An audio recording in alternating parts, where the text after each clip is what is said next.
2025년 세계는 불타고 있었습니다. 유럽에서는 에펠탑이 휘고 미국은 호수와 강이 바닥났습니다. 하지만 그보다 더 숨막히던 곳, 중동의 사막에선 아이들이 물을 마시지 못해 죽어가고 있었어요. 모두가 말했습니다. 그곳은 끝났다. 기술로도 기도로도 아무도 못 구한다. 그때 한 나라가 왔습니다. 기념식도 로비도 없이 팩스 2장과 작은 상자 하나만 들고요.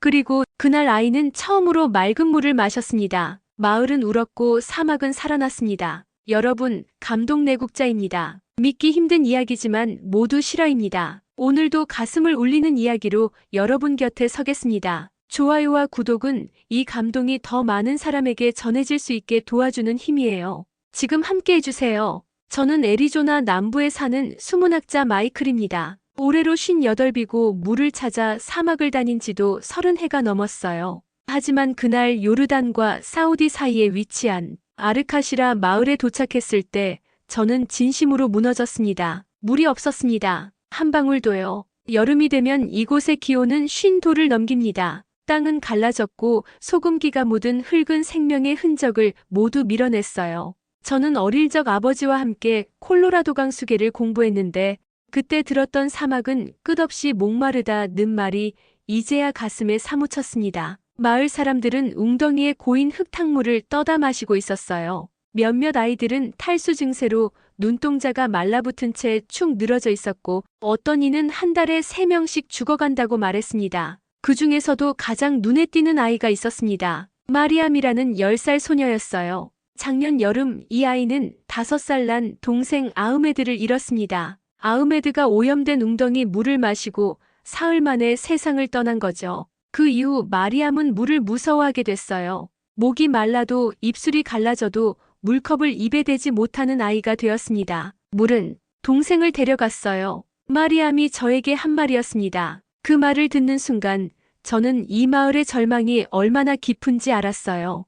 우리는 하느님보다 물을 더 기다립니다. 마을 촌장의 말이었어요. 그 사람은 낡은 옷을 입고 있었지만 목소리만큼은 단호했습니다. 그 말을 듣는 순간 저는 내가 물을 측정만 해온 20년이 얼마나 비겁한 세월이었는지를 깨달았습니다. 그날 밤 저는 연구소로 긴급 보고를 보냈고 정수 설비 시범 사업을 재승인 요청했습니다. 하지만 본부의 답은 단호했죠.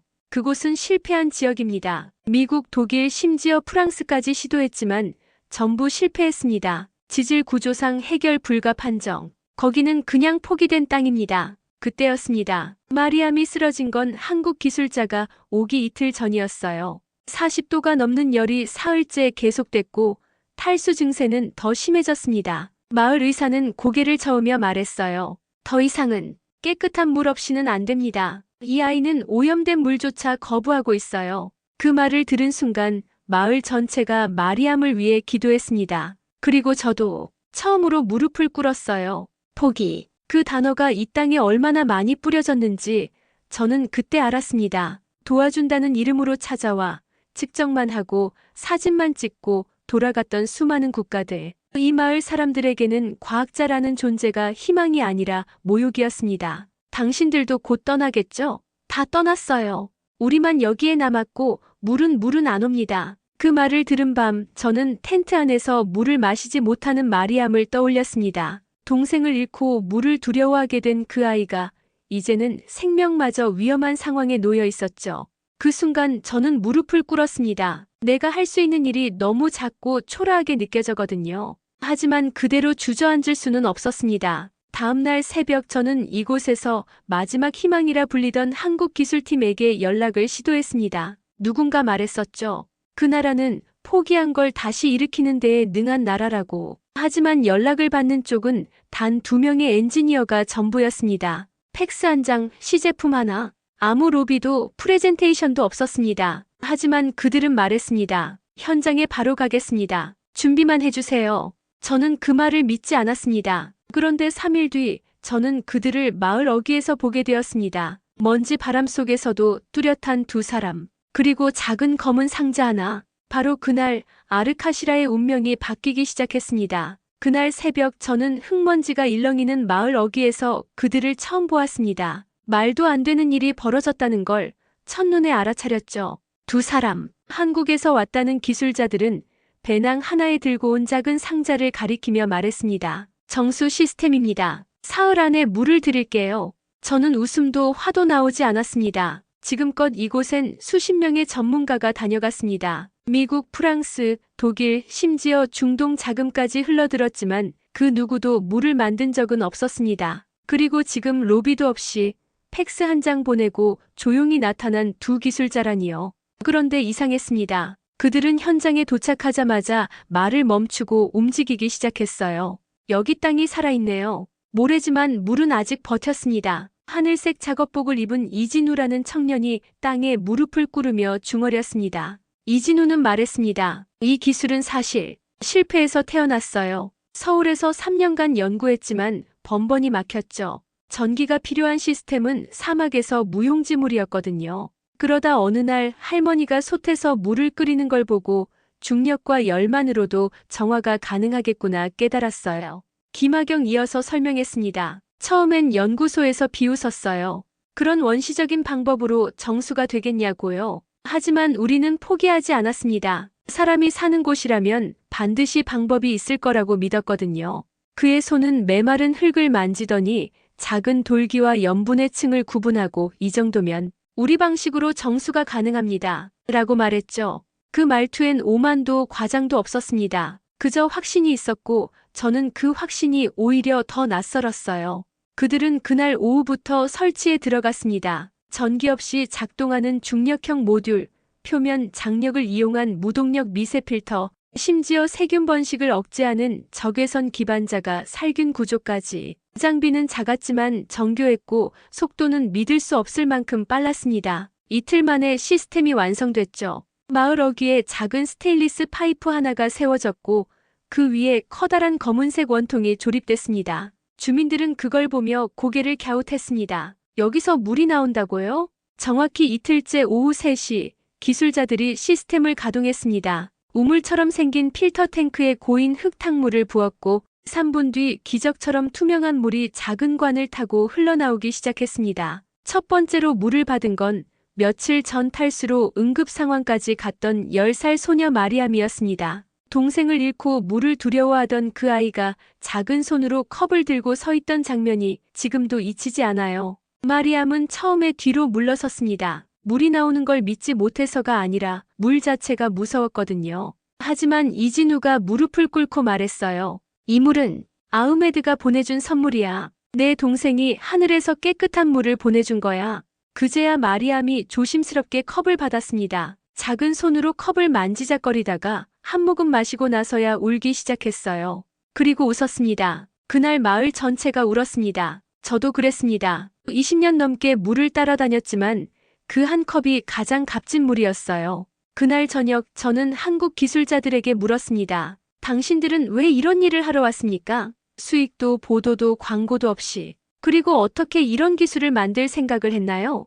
이진우는 미소만 지었습니다. 그리고 짧게 말했어요. 할머니가 그러셨어요. 기술은 사람을 위한 거지 사람이 기술을 위한 게 아니다라고요. 그래서 그냥 사람이 살 수 있게 하고 싶어서 왔어요. 다른 이유는 없어요. 그날 이후 마을은 조용히 변하기 시작했습니다. 아이들이 설사를 멈췄고 노인들의 입술이 더 이상 갈라지지 않았습니다. 한국 기술팀이 설치한 정수 시스템은 하루에 4,000리터의 식수를 공급했고 전기도 유지비도 거의 들지 않았습니다. 이건 혁명이었습니다. 그러나 이 변화가 너무 조용해서 문제였습니다. 언론도 오지 않았고 대사관도 움직이지 않았습니다. 심지어 현지 행정당국조차 그냥 임시장치겠지 하고 무시했죠.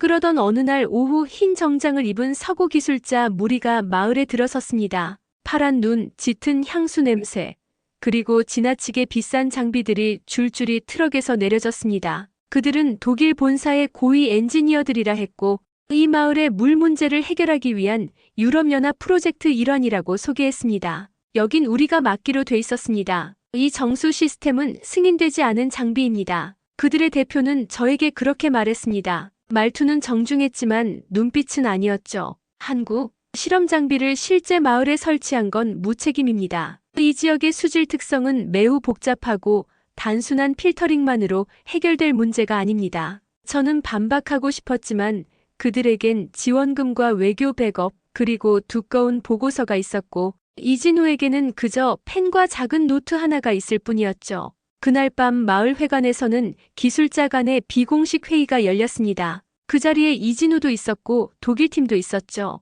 마을 전체 수요를 맞출 수 있다고. 이런 장난감으로 독일 측 대표가 탱크를 두드리며 말했습니다. 살균 인증? 그런 건 애초에 받을 생각도 없었겠지. 너희들은 승인이 뭔지는 알고 있나? 미국 FDA가 이런 걸 통과시킬 리는 없지. 실험장이야 이곳은. 사람 사는 곳이 아니라. 마지막 말이 가장 차갑게 들렸습니다. 회의장에 정적이 흘렀고 주민들이 움츠려 들었습니다. 이진우는 조용히 고개를 들었습니다. 그리고 탁자 위에 놓인 투명한 물 샘플을 꺼냈습니다. 이건 마리암이 마신 물입니다. 염분 수치, 세균 수치, 중금속 검사 지표는 모두 안전 기준 이하입니다. 이건 놀이가 아닙니다. 아이가 웃고 있으니까요. 그 대답에 회의장은 잠시 정적이 흘렀고 독일 기술자는 아무 말 없이 물 샘플을 들여다봤습니다. 그리고 말했죠. 좋습니다. 하지만 이 기술을 받아들일지는 위에서 결정합니다. 아이 웃는 걸로 기준을 정하진 않으니까요.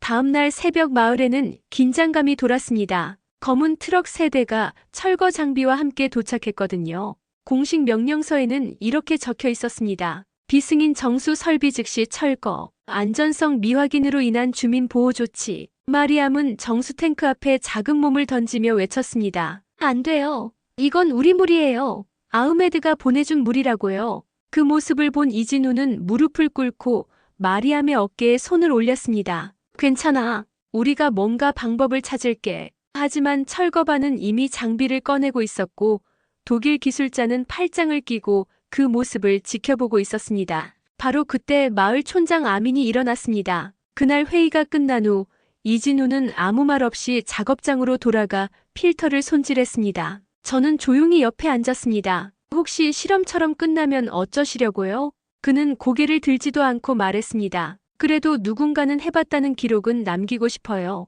안 하는 것보다 망하는 게 낫습니다. 그 말에 저는 마음이 이상해졌습니다. 실패에 익숙한 이 땅에서 그는 유일하게 포기하지 않는 사람이었으니까요. 마리암은 늘 조용한 아이였습니다. 사막에선 아이들도 빨리 어른이 되거든요. 늘 물을 아껴야 했고 탈수에 대비해 움직임을 줄이는 게 일상이었죠. 동생 아흐메드를 잃은 뒤 마리암은 1년 동안 제대로 웃지 못했습니다. 물을 보면 떨었고 비가 와도 숨었어요. 마을 사람들은 그런 마리암을 보며 저 아이도 곧 마음이 메말라 버릴 거야라고 걱정했습니다. 그런 마리암이 정수기에서 나오는 물로 얼굴을 씻은 날 마을의 시간이 멈춘 것 같았습니다. 그 장면을 처음 본 건 아침 순찰을 돌다 우연이었어요. 햇살이 내리쬐는 마을 공동 우물 앞 작은 손이 물을 떠 얼굴을 적시고 있었고 그 옆엔 한국 기술자 이진우가 무릎을 꿇고 탱크를 조이고 있었죠. 차갑다 그리고 맛있어요.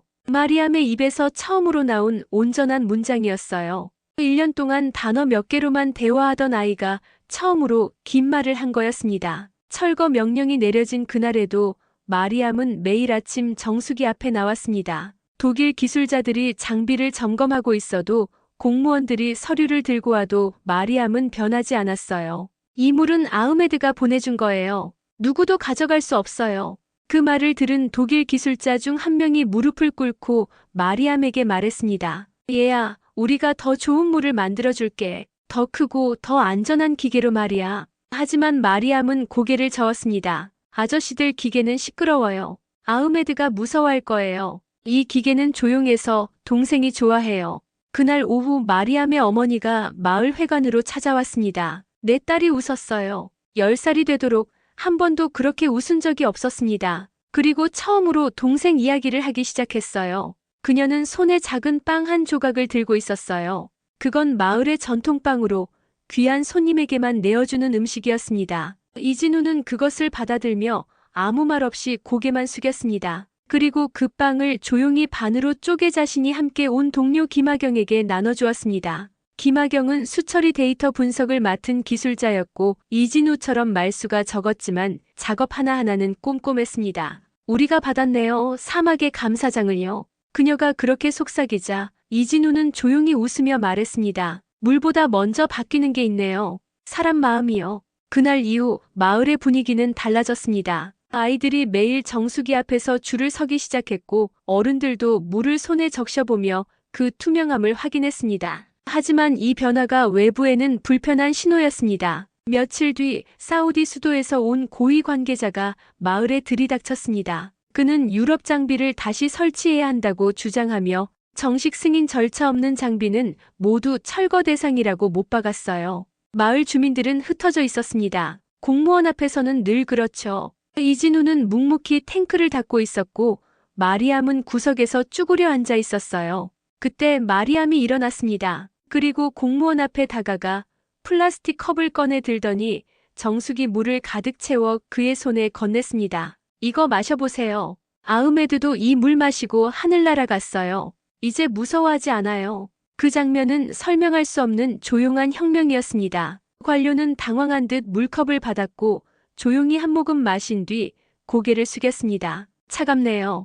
그리고 깨끗하고요. 딱 그 한마디였습니다. 그리고 그날 저녁 철거 명령은 내려오지 않았습니다. 그 순간 저는 알았습니다. 기술이 사람을 바꾸는 게 아니라 사람이 사람을 바꾼다는 걸요. 그리고 그 시작은 동생을 잃고 물을 두려워하던 10살 소녀의 작은 용기에서 시작됐습니다. 마을이 조용해진 건 딱 하루뿐이었습니다. 그 다음 날 아침 검은 SUV 5대가 먼지를 일으키며 들어왔습니다. 차에서 내린 사람들은 낯설지 않았습니다. 양복에 선글라스를 쓴 중년 남성들, 국가수자원청, 외무부, 그리고 유럽 파견기술단 자문관이라 불렸죠. 우리는 마을의 식수 문제를 공식적으로 검토하기 위해 왔습니다. 말은 공손했지만 그들의 발걸음은 기술자가 아닌 감독관의 그것이었어요. 그들은 한국 정수 시스템을 사진 찍고 탱크를 두드려보고 심지어 필터 구조를 분해하려 들었습니다. 불법이야 이건. 사전 등록이 되어 있지 않으니까.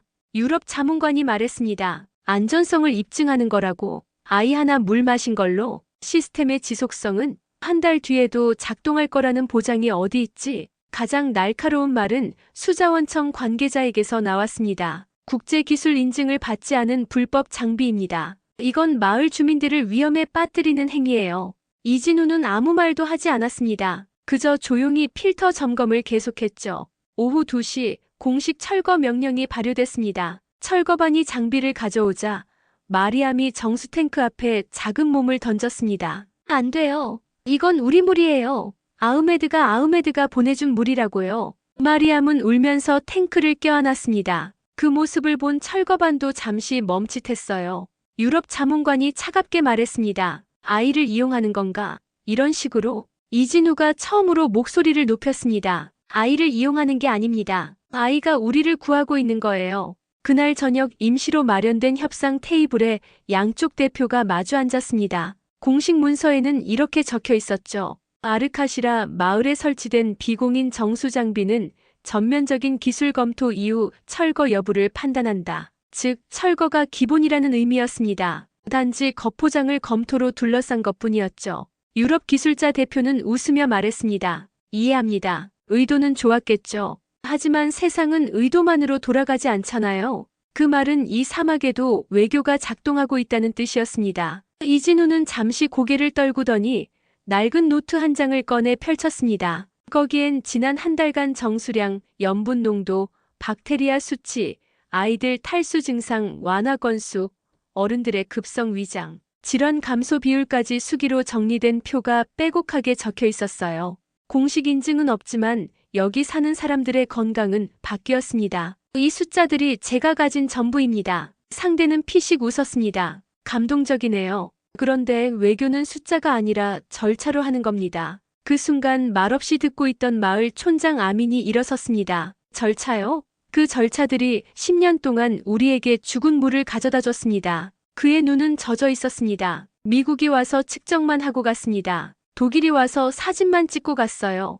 프랑스는 약속만 하고 사라졌습니다. 그런데 이 작은 나라에서 온 청년들은 말도 없이 와서 우리를 살렸습니다. 우리에겐 그게 더 중요합니다. 정적이 흘렀습니다. 정치가 고개를 숙였고 기술자가 눈을 내리깔았습니다. 바로 그때 마리암이 회의장 문을 열고 들어왔습니다. 작은 손에 투명한 물컵을 들고서요. 아저씨들 이거 마셔보세요. 저희 물이에요. 마리암은 테이블을 돌며 참석자 한 명 한 명에게 물을 따라줬습니다. 유럽 자문관이 물컵을 받으며 당황했습니다. 애야, 우리가 지금 회의 중인데 아저씨도 목마르잖아요. 사람은 다 목말라요. 저도 알아요. 그 순간 회의장의 모든 사람이 조용히 물을 마셨습니다. 수자원청 관계자가 먼저 입을 열었습니다. 이 물 정말 깨끗하네요.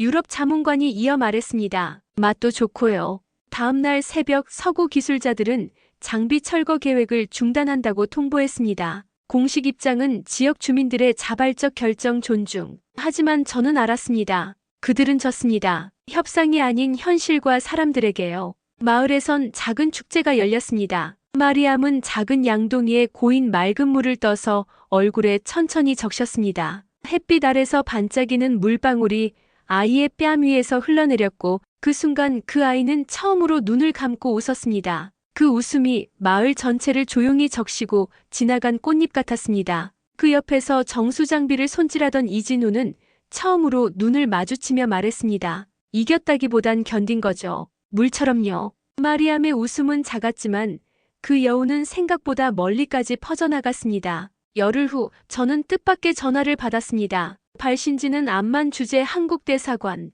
대사관 관계자가 흥분된 목소리로 말했어요. 그 마을 이야기, 지금 서울에선 뉴스 헤드라인입니다. 아이 하나가 물을 마시고 웃은 사진이 대한민국이 만든 사막의 기적이란 제목으로 돌고 있어요.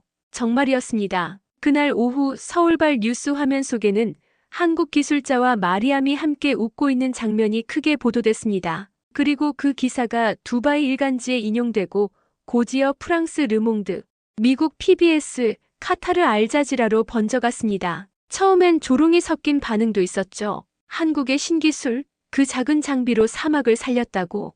홍보용 설치 아니야? 또 다른 실험 프로젝트겠지. 하지만 반응은 곧 바뀌었습니다. 사우디 과학기술부 소속 수질 전문가가 독립 실험 결과를 공개하며 이렇게 말했어요. 염분 농도 0.04%, 세균 수치 기준치 이하. 사막에서 이 정도 품질은 선진국 정수 수준입니다. 그 말을 계기로 분위기는 달라졌습니다. 워싱턴 포스트는 조용한 승리, 조용한 한국이라는 사설을 실었고 BBC는 전기 없이도 작동하는 정수 기술을 다큐멘터리 시리즈로 제작하겠다고 제안했습니다. 가디언은 특별 기고문에서 이렇게 썼습니다. 기술은 화려함이 아니라 필요해서 태어난다. 한국이 증명한 것은 바로 그것이다. 이진우와 김하경은 달라지지 않았습니다. 그들은 여전히 매일 탱크를 닫고 필터를 점검했습니다. 어느 날 외신 기자가 인터뷰를 요청했습니다. 세계가 주목하고 있는데 소감이 어떠신가요?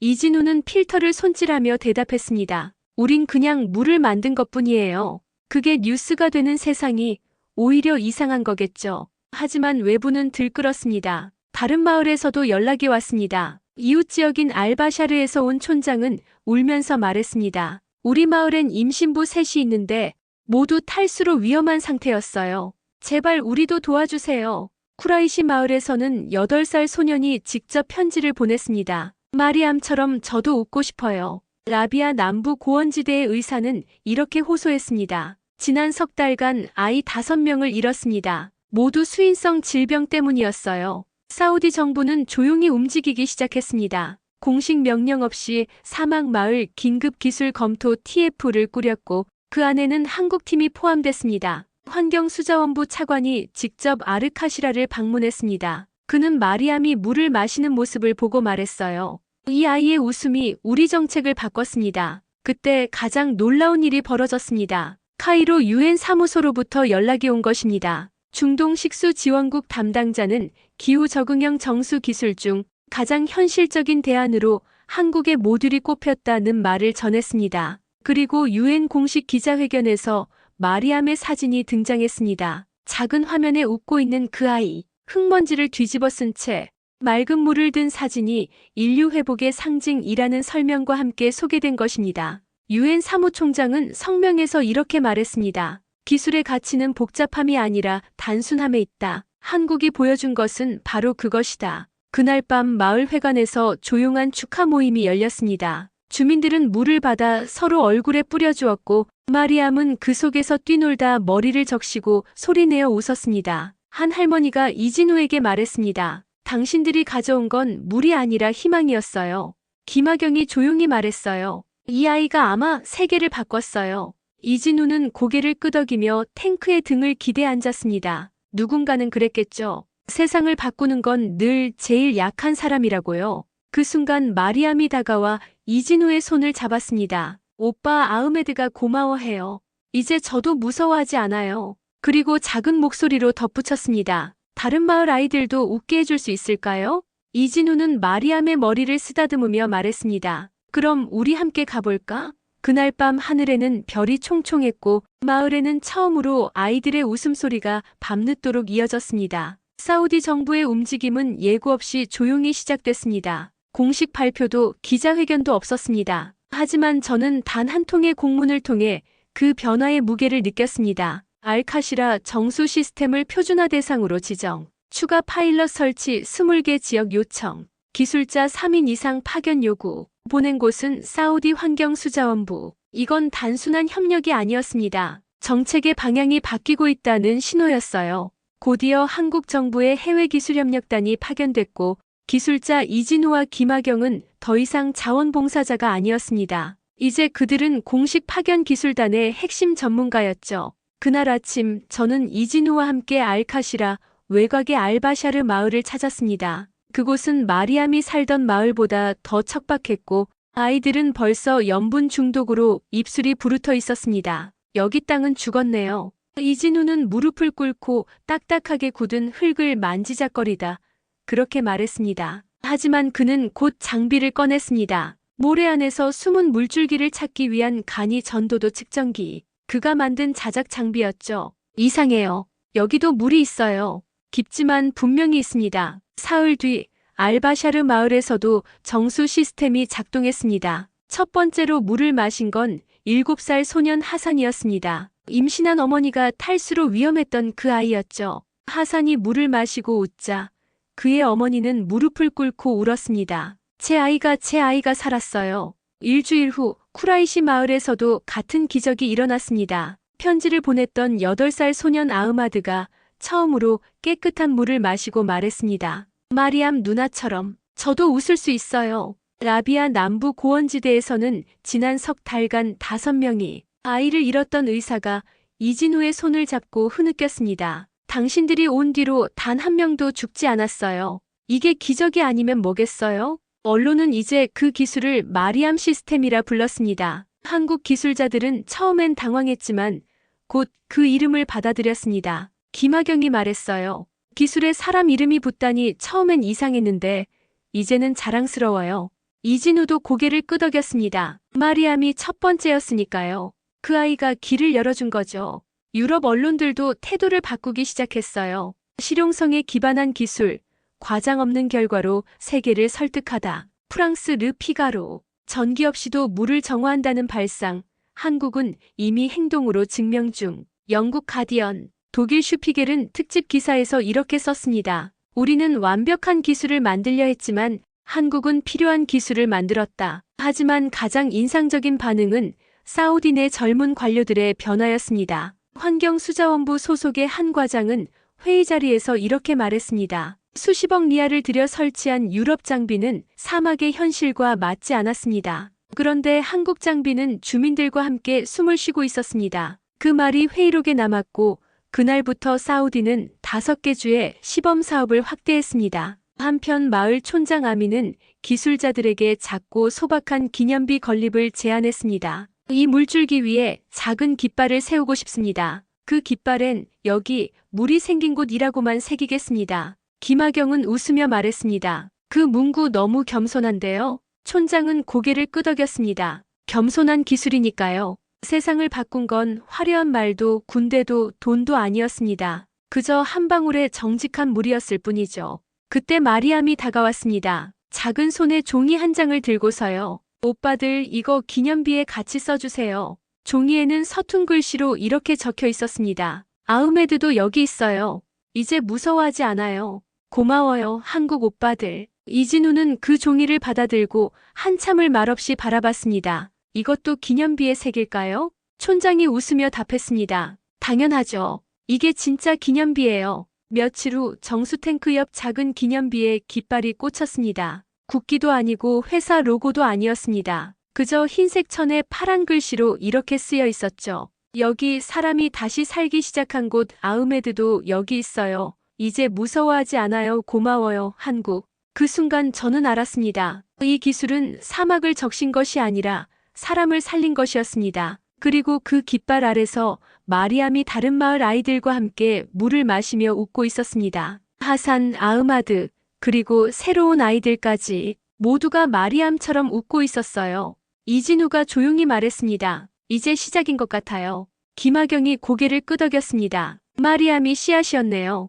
이제 꽃들이 피고 있어요. 그 말처럼 사막 곳곳에서 아이들의 웃음꽃이 피어나기 시작했습니다. 그날 저는 처음으로 정장을 입고 뉴욕행 비행기에 올랐습니다. 사막에서 땀에 절어 지내던 제가 UN 회의에 초청되다니요. 초청 대상은 저뿐만이 아니었습니다. 이진우와 김하경, 그리고 마리암의 어머니 나디아도 함께였습니다. 하지만 가장 놀라운 건 마리암까지 함께 온다는 소식이었습니다. UN 측에서 직접 요청한 것이었어요. 마리암이야말로 이 기술의 진정한 증인입니다. 그 아이의 목소리를 세계가 들어야 합니다. 마리암은 생전 처음 비행기를 타고 생전 처음 바다를 보고 생전 처음 고층 빌딩 숲을 바라보며 말했습니다. 여기도 목마른 사람들이 있을까요? 그 말에 이진우는 웃으며 답했습니다. 있을 거야. 사람은 어디든 목말라 하니까.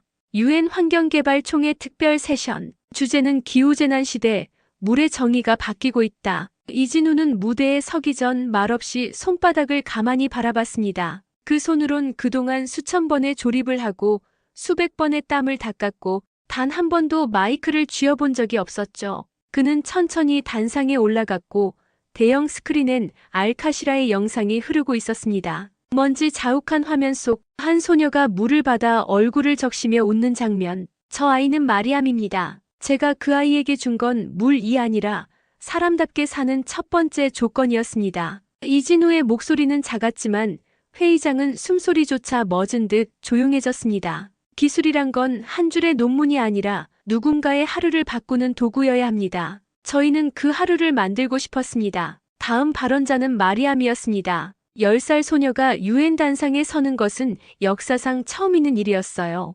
마리암은 작은 목소리로 말했습니다. 통역 없이 서툰 영어로요. 저는 마리암이에요. 동생 아흐메드는 물 때문에 하늘 날아갔어요. 저도 무서웠어요. 물이 회의장이 더욱 조용해졌습니다. 한국 오빠들이 와서 새로운 물 줬어요. 아흐메드가 보내준 물이라고 했어요. 이제 안 무서워요. 마리암은 작은 플라스틱 병을 꺼냈습니다. 아르카시라에서 가져온 물이었어요. 이 물 다른 아이들도 마셨으면 좋겠어요. 하산이도 아흐마드도 모두 웃었어요. 물은 무서운 게 아니에요. 친구예요. 그 순간 회의장은 기립박수로 가득 찼습니다. 3분간 이어진 박수 속에서 마리암은 작게 웃었습니다. 그 다음은 마리암의 어머니 나디아였습니다. 그녀는 통역기를 귀에 꽂고 사막 여성의 전통 의상을 입은 채 단상에 올랐습니다. 나디아는 한국어로 단 한 문장만 말했습니다. 감사합니다. 당신들 덕분에 내 아이가 자랄 수 있게 되었어요. 그리고 아랍어로 이어갔습니다. 저는 두 아이의 어머니였습니다. 하나는 하늘로 보냈고 하나는 살려냈습니다. 한국이 제게 준 건 두 번째 기회였어요. 그 말 한마디에 회의장은 다시 기립박수로 가득 찼습니다. 다음 날 뉴욕타임스는 일면에 이렇게 썼습니다. 한국 사막의 물로 세계를 감동시키다. 그 보도는 곧바로 유럽,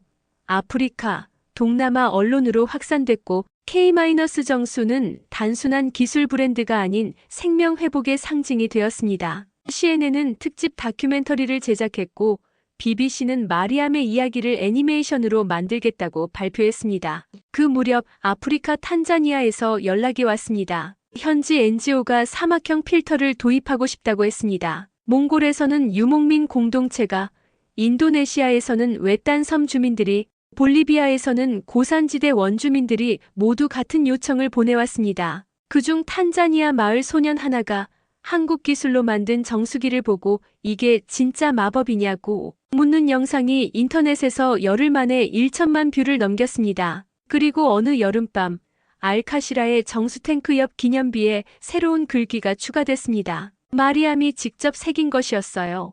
여기 사람이 다시 살기 시작한 곳 아흐메드도 여기 있어요. 이제 무서워하지 않아요. 고마워요.